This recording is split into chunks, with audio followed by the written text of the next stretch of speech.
بس بسأل سؤال، هذا ايه اللي هنا ده ايه؟ يعني انا ليش كل ما ادخل الاكونت حقي الاقي ناس تسأل لي هذه انت من جد متي ولا هذه اشاعة ولا ايه؟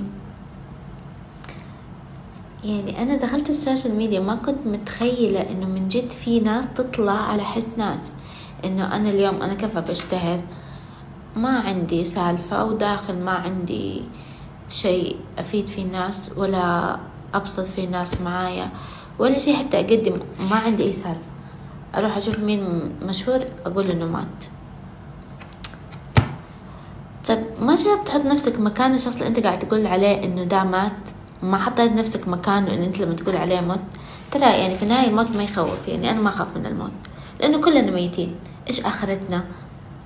انا ان شاء الله بعد عمر طويل ايش اخرتي؟ هموت. هذه السنة الكونية في الكون. يعني الموت ما له شكل وما له مكان وما له زمان.